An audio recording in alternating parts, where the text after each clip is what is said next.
नमस्कार, मैं हूं आपके साथ में मानसा मालिक। मेरे साथ है मेरी सहयोगी शिखा। गुजरात और हिमाचल में काउंटिंग इस वक्त जारी है। भारत 24 पर आप सबसे पहले और सबसे सटीक नतीजे देख रहे हैं। भारत 24 देश का इकलौता चैनल जिसके संवाददाता हर काउंटिंग सेंटर पर मौजूद है। जी हाँ, साथ ही हमारे संवाददाता गुजरात के 182 और हिमाचल के 68 विधानसभा क्षेत्रों में मौजूद हैं, जो पल पल की अपडेट आप तक सबसे पहले पहुंचा रहे हैं। तो गुजरात के रण में महारथी बनता हुआ नजर आ रहा है बीजेपी का दल, और आप देख रहे हैं किस तरह से ऐतिहासिक बढ़त दर्ज करते हुए बीजेपी 152 सीटों पर आ गया। और इस वक्त जानकारी मिल रही है हिमाचल में सीएम जयराम ठाकुर आगे चल रहे हैं। सिराज सीट से सीएम जयराज की जीत। जी हाँ, 425 वोट से जीते हैं। लगातार छठी बार सीएम जयराम जीते हैं इस सीट पर। तो ये इस वक्त का नतीजा आपके सामने। हिमाचल में सीएम जयराम ठाकुर जीते हैं, ये इस वक्त का बड़ा अपडेट। सिराज सीट से सीएम जयराम की जीत, और लगातार ये छठी बार है जब उन्होंने जीत दर्ज की है। और फासला भी वोट का जो है आप देख रहे हैं 20,000 से ज्यादा। लगातार छठी बार जीत दर्ज की है जयराम ठाकुर। देखिए, जश्न की तस्वीरें में मानसा वहां से आनी शुरू भी हो चुकी है। हिमाचल में सीएम जयराम ठाकुर की जीत। सिराज सीट से सीएम जयराम ठाकुर एक बार फिर से जीते, और वही टैली बदलता हुआ एक बार फिर से हिमाचल में नजर आ रहा है। बीजेपी के खाते में 30, लेकिन कांग्रेस बढ़त के साथ 35 पर। आम आदमी पार्टी के खाते में अभी तक कोई भी सीट नहीं, वही अन्य दलों के खाते में 3 सीटें अब तक मिल रही है। लेकिन बड़ी जानकारी इस वक्त की है कि सिराज सीट से जयराम ठाकुर जीत चुके हैं। ये कड़ी टक्कर कांग्रेस के नेता के साथ, लेकिन ये बड़ी जीत जयराम ठाकुर ने दर्ज की है हिमाचल की टक्कर में। सिराज सीट से एक बार फिर से जयराम ठाकुर ने जीत दर्ज की। तो जोरदार कांटे का मुकाबला हिमाचल प्रदेश में, और पहाड़ों पर अब सत्ता पर कौन काबिज होता है, सत्ता का सिंहासन किसको मिलेगा, इसको लेकर तो तस्वीर साफ नहीं है। लेकिन जयराम ठाकुर अपनी सीट से विजयी हुए हैं, ये इस वक्त का बड़ा नतीजा। मनोज यादव बीजेपी के प्रवक्ता हमारे साथ इस वक्त जुड़ गए हैं। मनोज जी, गुजरात की स्थिति पूरी तरीके से लगभग क्लियर ही लग रही है, लेकिन हिमाचल प्रदेश में इतने दौरे हुए, आपके तमाम नेता वहां मौजूद रहे, खुद प्रधानमंत्री मोदी का भी दौरा रहा, लेकिन जो फिर से रिपीट करने की मंशा थी, क्या लग रहा है, क्या स्थिति होने वाली है हिमाचल में? संपर्क टूट गया है हमारा, उनसे एक बार फिर से संपर्क साधने की कोशिश करेंगे। लेकिन ये बड़ा अपडेट, हिमाचल में जो टैली है वो लगातार बदलते हुए भाजपा के खाते में 30 सीटें, लेकिन कांग्रेस बढ़त के साथ नजर आ रही है 35 सीटें पर। हिमाचल में कांटे का मुकाबला चल रहा है। नेक टू नेक के मुकाबले में आखिर ये सियासी ऊंट किस करवट बैठेगा, लगातार भारत 24 की नजर। और मनोज यादव एक बार फिर से हमारे साथ जुड़ गए हैं। मनोज यादव जी, बहुत ही ज्यादा अच्छे संकेत और ऐतिहासिक जीत दर्ज करते हुए नजर आ रही है बीजेपी गुजरात में, एक बार फिर से सत्ता पर काबिज, लगातार छठी बार। लेकिन हिमाचल में पेच फंसा हुआ है।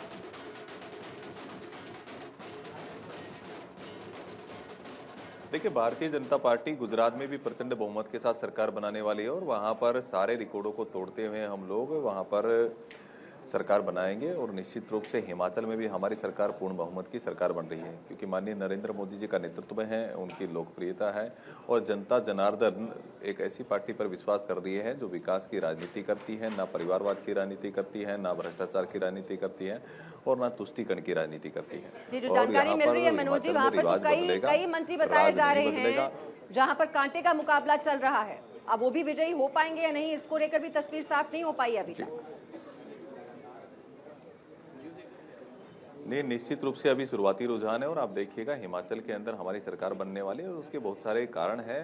कारण यह है कि 68 सीटों में 43 ऐसी सीटें हैं जहां पर महिलाओं ने पुरुषों की अपेक्षा ज़्यादा हमको वोट किया है। 3,000 से 7,000 का मार्जिन है। और वहां पर जिस तरह से उत्तराखंड में जो 2 कॉपी था, वैसा ही आपको परिणाम वहां देखने को मिलेगा। जिस तरह से उत्तराखंड में लोग बोलते थे कि वहां पर भी इसी तरह से 5-5 साल का जो कार्यकाल है वो बदल जाता है, कभी बीजेपी कभी कांग्रेस, तो वहां पर उत्तराखंड में भी आप देखिए रिवाज बदला, उत्तर प्रदेश में भी किस तरह से रिवाज बदला, मणिपुर और गोवा, और हिमाचल प्रदेश में भी हम लोग पूर्ण बहुमत की सरकार बनाने। चलिए मनोज जी, ये तो देखने वाली बात होगी, क्योंकि स्थिति जिस तरीके से बदल रही है बार बार, ये कहना बड़ा मुश्किल है कि हिमाचल में भाजपा की और साथ ही कांग्रेस की स्थिति क्या रहने वाली है। आप हमारे साथ बने रहिए, लेकिन आपको सीधा अपने दर्शकों को न्यूज रूम लिए चलते हैं, जहां इस वक्त क्षमा बेन वहां पर मौजूद है, और गुजरात का वो पूरा दौरा करके एक बार फिर से न्यूज रूम में वापसी कर चुकी है। आपको सीधा क्षमा बेन के पास लेकर चलते हैं।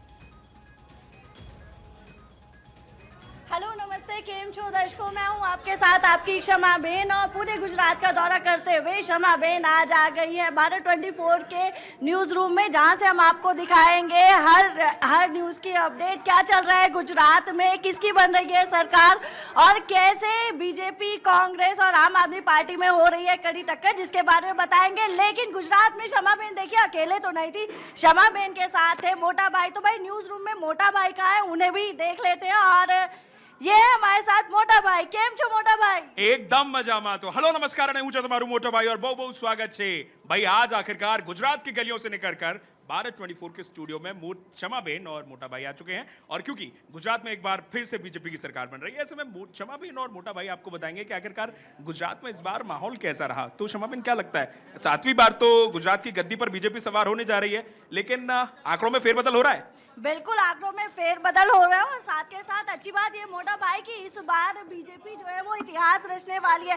27 साल बाद 7वीं बार फिर से बीजेपी अपनी सरकार बनाने जा रही है। और अच्छी बात ये कि जो बीजेपी का गढ़ था वहां पर वो अभूतपूर्व जो है उसके परिणाम होने वाले हैं, फिर चाहे वो वडनगर हो, सूरत हो, अहमदाबाद हो, गांधीनगर हो, भरूच हो या फिर स्वराष्ट्र हो, हर जगह बीजेपी अपना डंका बजा रही है। बिल्कुल। और क्योंकि जब हम भी गुजरात की गलियों में पहुंचे और क्योंकि क्षमा बेन और मोटा भाई ने गुजरात के गलियों में जाकर के वहां के लोगों के मन को टटोला और गाठिया, फाफड़ा, थेपला, ढोकला, इन सब का मजा लिया। लेकिन इसके साथ ही साथ हमने ये भी जाना कि भाई वहां की जनता चाहती क्या है। और जनता के मूड को जानने के बाद आखिरकार चुनाव हुए और चुनाव के बाद आज नतीजों का दिन आ चुका है। और नतीजों का दिन ये कह रहा है कि भाई गुजरात में एक बार फिर से भगवा लहराने जा रहा है। 7वीं बार ऐसा हो रहा है क्षमा बेन। आम आदमी पार्टी ने भी पूरी कोशिश की, भाई जहां जहां मैं गया तो वहां तो लोग परिवर्तन की मांग कर रहे थे, कह रहे थे कि भाई परिवर्तन चाहिए। लेकिन क्षमा बेन लगता नहीं है कि इस बार परिवर्तन गुजरात की जनता को चाहिए। मोटा भाई लोगों को परिवर्तन तो चाहिए, लेकिन उन्हें परिवर्तन के साथ ऐतिहासिक परिवर्तन चाहिए था। इसीलिए 27 साल बाद 7वीं बार फिर से जो है बीजेपी अपनी सरकार बनाने जा रही है। और इस बार जो बीजेपी की जीत होगी वो ऐतिहासिक, अलौकिक, अद्भुत उसकी जीत होने वाली है, जिसको लेके आज हम अपने स्टूडियो में भी, न्यूज रूम में भी करेंगे लोगों से बात और जानेंगे कि आखिर, क्योंकि अभी रुझान चल रहे हैं और जैसे जैसे परिणाम में बदलते जाएंगे पता लगता रहेगा कि हाँ भाई इस बार जो है बीजेपी कितनी ऐतिहासिक जीत दर्ज करने वाली है। क्षमा बेन, मोटा भाई जरा ये तो बताइए, आप अलग अलग वहां पर क्षेत्रों में घूमे हैं, लोगों की नब्ज टटोलने की आपने कोशिश की। अब गुजरात जैसा राज्य हम देखते हैं कि दूसरे राज्यों में सत्ता परिवर्तन जरूर होता है, 5 साल के बाद नहीं होता तो 10 साल के बाद दूसरे दल को मौका दिया जाता है। लेकिन आप क्या समझ पाए वोटरों से बात करके, ये परिवर्तन क्यों नहीं वहां पर हो रहा है? एंटी इनकम्बेंसी फैक्टर क्यों नहीं काम करता है गुजरात में? देखिए एक चीज है मीमांसा बेन कि गुजरात की जनता परिवर्तन तो चाहती है, लेकिन परिवर्तन के साथ उनको विकल्प नहीं मिल रहा है। अगर जैसे हम लोग वहाँ पे बात करते थे, लोग कहते थे कि उन्हें परिवर्तन चाहिए, पर अगर जब उनसे ये पूछा जाता था कि परिवर्तन के तौर पे वो किसको देखना चाहते हैं, कांग्रेस को देखना चाहते हैं, आम आदमी पार्टी को देखना चाहते हैं, तो चुप हो जाते थे। लेकिन वहाँ का जो युवा है, जो यूथ है, जो ठीक है, इस वक्त की एक और बड़ी जानकारी आप तक पहुंचा दे। हिमाचल में 32 सीटों पर कांग्रेस इस वक्त आगे। हिमाचल में अन्य 4 सीट पर आगे इस वक्त चल रहा है लगातार टैली में बदलाव। भाजपा 32 पर, कांग्रेस 32 सीटों पर, ये टैली में लगातार बदलाव। आपको सीधा शिमला लिए चलते हैं, जहां से हमारी सहयोगी महिमा हमारे साथ जुड़ रही है। महिमा, वहां लगातार लोग भारत 24 देख रहे हैं, बड़ी खुशी हो रही है ये देखकर। वहां से क्या तस्वीरें अभी सामने आ रही है, क्या स्थिति? स्थिति देखिए यहाँ पर तो बहुत ही अच्छा मौसम है और मौसम बहुत अच्छा है, इसी के साथ साथ भीड़ यहाँ पर काफ़ी ज़्यादा। लेकिन नेताओं का मौसम, नेता बिल्कुल भी खुश नहीं होंगे मुझे लगता है। जैसे कि आपने बताया कि 32 सीट बीजेपी के पास, 32 सीट कांग्रेस पार्टी के पास, लेकिन मेरे पास वो 4 नाम है। शिखा, मेरे पास वो 4 नाम है निर्दलीय। देखिए देहरा से होशियार सिंह पहले बीजेपी में चले गए थे, वापस अभी आज़ाद प्रत्याशी के तौर पर लड़ रहे हैं, वो आगे चल रहे हैं। और बाकी जो 3 है, नालागढ़ से बात की जाए, केएल ठाकुर है। केएल ठाकुर दरअसल बीजेपी से बागी है, वो भी इस वक्त आगे चल रहे हैं। नालागढ़ से, बंजार से बात की जाए, हितेश्वर ठाकुर बहुत ज्यादा महत्वपूर्ण हो जाते हैं हितेश्वर ठाकुर, इसलिए क्योंकि बहुमत ये और ये अब बीजेपी का सबसे शानदार प्रदर्शन अब तक का कहा जाएगा। और 152 के आंकड़े को देखिए क्रॉस कर लिया है उसने रुझानों में। अभी नतीजों का इंतजार करना होगा, लेकिन ये रिकॉर्ड तोड़ जीत बीजेपी की, और वो भी 27 साल शासन में रहने के बावजूद अगर इस तरह का दमदार प्रदर्शन है तो वो प्रधानमंत्री मोदी के चेहरे को ही आगे लेकर बीजेपी चली थी और उन्हीं के इर्द गिर्द ये पूरा चुनाव प्रचार रहा। और जो करिश्मा है प्रधानमंत्री मोदी का, क्योंकि कहा जाता है जब गुजरात राज्य की आप बात करते हैं तो सिर्फ प्रधानमंत्री मोदी के चेहरे पर वहां पर वोट डलता है, उनका जो करिश्माई व्यक्तित्व है और मोदी का जो मैजिक है वो गुजरात में एक बार फिर से, और एंटी इनकम्बेंसी फैक्टर का कोई असर वहां पर जमीन पर नजर नहीं आ रहा है। क्योंकि कांग्रेस, जो हमने चुनाव प्रचार के दौरान देखा कि राहुल गांधी लगातार वहां पर दूरी बनाकर रखे हुए थे, और ये देखिए ये जो रुझान है उसमें 20 सीटों पर सिमटती हुई कांग्रेस नजर आ रही है। ये अब तक का सबसे खराब प्रदर्शन कांग्रेस का। और वहीं आम आदमी पार्टी के खाते में 6 सीटें, हिमाचल में 31 सीटों पर बीजेपी आगे, ये 34 सीटों पर कांग्रेस आगे चल रही है। ये जोरदार फाइट चल रही है हिमाचल में, ये बहुत ही गजब का मुकाबला, बहुत ही रोमांचक मुकाबला पहाड़ों पर जो इस वक्त चल रहा है। और महिमा भी वहां से बता रही थी किस तरह से वहां पर जो सियासी पारा है किस तरह से बढ़ा हुआ है। बीजेपी 31 पर आगे और कांग्रेस 34 यानी कि अब लीड कर रही है कांग्रेस, लेकिन कभी बीजेपी आगे हो जाती है, कभी कांग्रेस आगे हो जाती है। और ऐसे में जो ये अन्य सीट हैं, 4 सीट पर निर्दलीय उम्मीदवार जो आगे हैं, इनकी भूमिका बहुत ही अहम हो जाएगी, क्योंकि यहां पर पेच फंसता हुआ नजर आ रहा है। शिखा, बिल्कुल मैं मानसा, और ये 4 सीटें जो अदर्स के खाते में हिमाचल में सब नजर आ रहे हैं, यही सियासी ऊंट किस करवट बैठेगा, हो सकता है मैं मानसा की ये वही निर्धारित भी करे। तो लगातार टैली में बदलाव, पूर्ण बहुमत, प्रचंड बहुमत के साथ गुजरात में भाजपा की जीत, वही कांग्रेस लगातार 20 पर सिमटती हुई, लेकिन आम आदमी पार्टी ने जिस नब्ज को पकड़ा में मानसा, हिंदुत्व की नब्ज को, वो कहीं ना कहीं गुजरात में काम कर रहा था। और यही वजह है कि पहले ही चुनाव में 6 सीटें आनी, ये एक बहुत बड़ी बात है जी। और आम आदमी पार्टी जो है वो नुकसान जो है वो कांग्रेस को यहां पर पहुंचा रही है, क्योंकि 77 का आंकड़ा था पिछली बार कांग्रेस का, और जो डेंट उन्होंने किया है, जो नुकसान पहुंचाया है, वो कांग्रेस को ही पहुंचाया, लेकिन आम आदमी पार्टी बीजेपी को कोई नुकसान नहीं पहुंचा पाई। अब यहां पर एक तो जो पाटीदार वोट हैं वो भी बहुत महत्वपूर्ण होंगे, क्योंकि पाटीदार की जो मौजूदगी है वो लगभग 70 सीटों पर डिसाइसिव बताई जाती है। और जो बीजेपी की ओर से जो कदम इस बार उठाए गए, पाटीदार नेताओं को बहुत ज्यादा इस बार टिकट दिया गया, और साथ ही साथ ये 70 सीटों पर ये डिसाइसिव फैक्टर रहने वाला है। तो अब ये हम देखेंगे, अभी इसका भी विश्लेषण करेंगे कि कौन से वो फैक्टर्स रहे जिन्होंने जीत तय कर दी, ये रिकॉर्ड तोड़ जीत बीजेपी की। और कांग्रेस का जो आंकड़ा 20 पर सिमटता हुआ नजर आ रहा है, यहां पर जो सेंधमारी की है आम आदमी पार्टी ने, बहुत ही जबरदस्त नुकसान कांग्रेस को पहुंचाया है। ये अब तक का सबसे खराब प्रदर्शन कांग्रेस का, जबकि 1985 में अगर हम याद करें तो 149 सीट हासिल की थी कांग्रेस ने, और धीरे धीरे ये इतना ज्यादा जनाधार अपना अस्तित्व खोती चली गई कांग्रेस पार्टी, और ये जबरदस्त नुकसान कांग्रेस पार्टी को कहीं चुनाव प्रचार में भी नजर नहीं आ रही थी। ना वहां पर प्रियंका गांधी गई, ना वहां पर राहुल गांधी गए, भारत जोड़ो यात्रा तो चल रही थी, लेकिन यहां पर गुजरात को जोड़ने, उनके दिल में जगह बनाने में यहां पर कांग्रेस बुरी तरह से फेल हो गई है। और ऐसे में आत्ममंथन करने की जरूरत है कांग्रेस को। कांग्रेस प्रवक्ता चैनिक उनियाल हमारे साथ इस वक्त जुड़ गई हैं। चैनिका, ये जो स्थिति गुजरात में कांग्रेस की हो गई है, ऐसा लग रहा था कि आम आदमी पार्टी आपको डेंट लगाएगी, लेकिन 77 से सीधा 20 पर आ जाना, सिमट जाना, ये एक अच्छा संकेत आपके लिए नहीं है? देखिए, जब तक फाइनल टैली नहीं आ जाती तब तक मैं इन अभी के आंकड़ों पे कोई कमेंट नहीं कर सकती हूँ। पर मैं ये जरूर कहूंगी कि कांग्रेस ने हिमाचल हो चाहे गुजरात हो, दोनों जगह स्ट्रेटजी अपनाई थी, शो ऑफ की जगह मुद्दों को साथ में लेकर के चलने की। और हिमाचल में हमें रिजल्ट्स मिल रहे हैं, और मैं पूरी तरह इस बात पे कॉन्फिडेंट हूँ शुरू से कि हिमाचल में कांग्रेस सरकार बनाने जा रही है। और अगर कांग्रेस को जनादेश मिलता है विपक्ष में बैठने का भी, तो कांग्रेस अपनी विपक्ष की भूमिका पूरी मुस्तैदी से पहले भी निभाती रही है, आगे भी निभाएगी, और आगे के लिए अपनी स्ट्रेटजी पे हम ऑब्वियसली हम चर्चा भी करेंगे। लेकिन यहाँ पे स्ट्रैटेजी तो कांग्रेस की कोई नजर ही नहीं आ रही। अब तीसरी पार्टी जिसका कोई वजूद नहीं था गुजरात के रण में, वो आकर अगर आपके वोट में सेंधमारी वहां पर कर रही है। 1985 में आपका क्या प्रदर्शन रहा था? 149 सीटें कांग्रेस ने हासिल की थी, और अब अगर 20 पर सिमट रही है तो ये तो स्ट्रैटेजी पूरी तरह से फेल हो गई आपकी। देखिए, कांग्रेस के पास 60% वोट भी था, और पिछले मैं ये देख रही हूँ कि मैं 2002 से 17 तक का भी देख रही हूँ, तो कांग्रेस ने हर बार बढ़त ही हासिल की। ये पहली बार हुआ है कि कांग्रेस अभी पीछे जाते हुए दिख रही है। ठीक है, इस पे जरूर चर्चा होनी चाहिए। कांग्रेस को अपने आप में भी सोचना चाहिए कि कहाँ गड़बड़ रही है। लेकिन मैं ये कहूंगी कि कांग्रेस ने एक स्ट्रेटेजी ली थी कि उसे मुद्दों की राजनीति करनी है बजाय ध्रुवीकरण के, ठीक है, बजाय इस पर एक कमेंट ले लेते हैं। मनोज जी हमारे साथ हैं, वरिष्ठ पत्रकार। मनोज जी, यहाँ पर कांग्रेस अपना जनाधार पूरी तरह से खोते हुए 20 पर सिमटते हुए, और बीजेपी के लिए कौन से फैक्टर्स हैं जिन्होंने काम किया है? नहीं, मुझे लग रहा है सबसे बड़ा फैक्टर तो प्रधानमंत्री का चेहरा है, क्योंकि प्रधानमंत्री ने वहीं से राजनीति शुरू की और मुख्यमंत्री के तौर पर जो उन्होंने छवि बनाई उसका लाभ आज तक वहाँ गुजरात को मिल रहा है।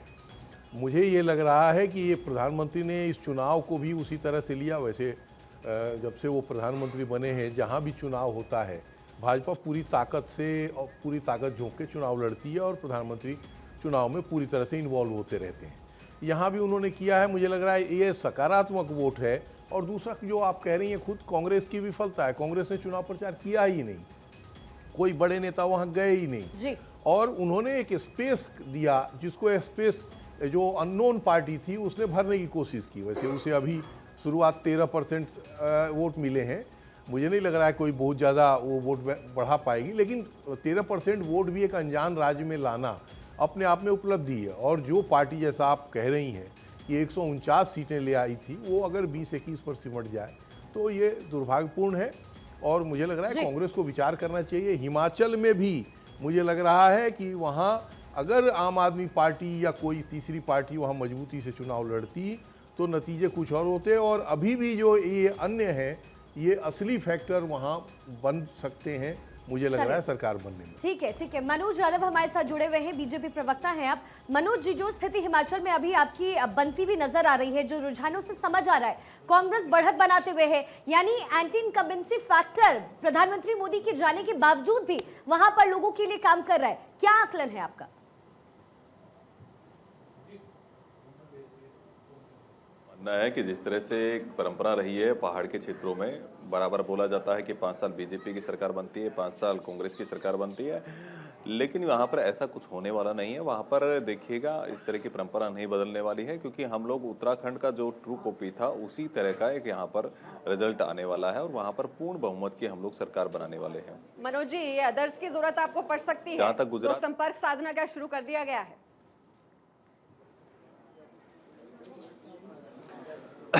अभी से मुझे नहीं लगता है कि किसी चीज़ की आवश्यकता पड़ेगी। जब अभी पूरा रिजल्ट आने दीजिए, उसके बाद में स्थिति जो होगी, लेकिन मुझे पूर्ण विश्वास है कि हम लोग 40 के पार जाएंगे। अभी इसका पूरा रिजल्ट आने दीजिए, 40 के पार भारतीय जनता पार्टी जाएगी। हमारे वरिष्ठ सहयोगी अमित मिश्रा हमारे साथ स्टूडियो में मौजूद हैं। अमित, आप तो स्थिति हमेशा कांग्रेस की देखते रहे, भाजपा की देखते रहे, लेकिन भारत जोड़ो यात्रा पर राहुल गांधी निकले और वहां से चुनाव हो, चाहे कोई भी बड़ा मैटर हो, चाहे अध्यक्षों को बदलना हो, कभी भी राहुल गांधी उसका हिस्सा नहीं बने। ऐसे में जो स्थिति गुजरात में हुई है, 77 से 20 पर सिमटना, कितना जिम्मेदार मानते हैं आप? क्या स्थिति आप देखते हैं कांग्रेस की?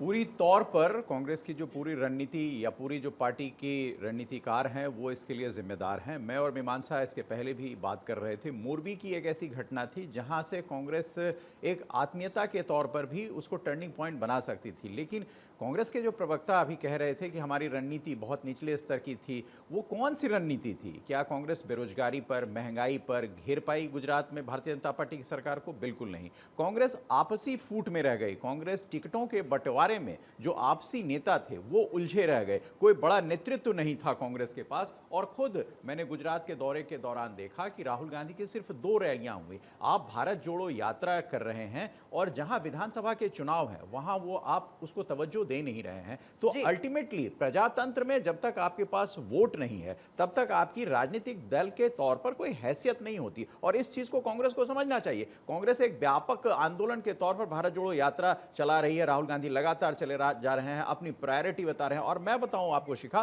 कि सबसे ज्यादा जो नजरें हैं कांग्रेस के बड़े नेताओं की, वो इस वक्त भारत जोड़ो यात्रा में राहुल गांधी के साथ कदमताल करने की है। हिमाचल या गुजरात का चुनाव जो रहा उनके लिए वो प्रायोरिटी नहीं रही जो भारत जोड़ो यात्रा तक ठीक है, अमित जी, नतीजे सामने चैनिका आ जी भी गए। हमारे साथ हैं। चैनिका जी, अब ये जो स्ट्रैटेजी की बात आप कर रही थी, अब हिमाचल में भी एक तरफा जीत इस बार होनी चाहिए थी। वहां तो 1985 के बाद कोई भी ऐसा दल नहीं रहा है जो सरकार रिपीट करने की स्थिति में रहा हो, लेकिन ये आंकड़े बता रहे हैं कि बीजेपी ने बहुत ही टफ फाइट की। और एंटी इनकम्बेंसी फैक्टर, आप कह रहे थे कि बेरोजगारी है, महंगाई है, अगर इतने मुद्दे थे, और ओल्ड पेंशन स्कीम को जो लागू करने का जो दाव चला था, वो भी लग रहा है पूरी तरह से उसका असर नहीं देखने को मिल रहा है। देखिए, ये एक तो पहली बात, ये कोई राजनीतिक दाव नहीं है। हिंदुस्तान की राजनीति जितनी भी सरकारें रही इससे पहले, वो हमेशा से वेलफेयर स्कीम पे काम करती रही, और किसी भी संवेदनशील सरकार को वेलफेयर स्कीम के तहत काम करना भी चाहिए। उसको कुछ लोग फ्रीबी कह के उसकी मजाक उड़ा दे भले ही, पर वेलफेयर करना एक सरकार का दायित्व बनता है। रही बात हिमाचल की, हिमाचल का भी रिजल्ट पूरा नहीं आया। आप देखिए, हिमाचल में पूर्ण बहुमत के साथ बहुत ही कंफर्टेबली जो है कांग्रेस सरकार वहां पे बनाएगी, क्योंकि मुद्दे उठाए गए और जनता ने उनको रिस्पॉन्स भी किया। जहां तक बात राहुल गांधी जी की या भारत जोड़ो यात्रा की थी, कोई कह रहा है कि सब लोग वहीं जाने के लिए तैयार है, ऐसा नहीं है। बहुत सारे लोग भारत जोड़ो में ना जा करके ऑर्गेनाइजेशन के लिए काम कर रहे थे। वो बात अलग है कि हम उस तरह से प्रोपेगेंडा या शो ऑफ नहीं कर पाए कि हम बड़ी रैलियां कर रहे हो। बहुत लेकिन सारे आप लोग ऐसे विधानसभा हैं, चुनावों में आप हार सुनिए, जाएंगी, बहुत सारे लोग और ऐसे आप हैं। आम चुनाव को अभी से साधने में अगर भारत जोड़ो यात्रा के जरिए आप लगेंगी, तो फिर स्थिति तो ऐसी ही हो जाएगी। आप सब हमारे साथ बने रहिए, गेस्ट का बड़ा पैनल हमारे साथ बना हुआ है लगातार भारत जोड़ो शिखा, यहाँ पर ही भारत जोड़ो यात्रा की बात हो रही है। अभी तो कांग्रेस को ये बाथापच्ची करनी है कि विधायकों को कैसे जोड़े रखना है। जानकारी मिल रही है रायपुर शिफ्ट किए जा रहे हैं विधायक। इस खबर पर और डिटेल्स भी आपको देंगे। लगातार विश्लेषण जारी रहेगा। एक छोटे से ब्रेक के लिए यहाँ पर रुक रहे हैं।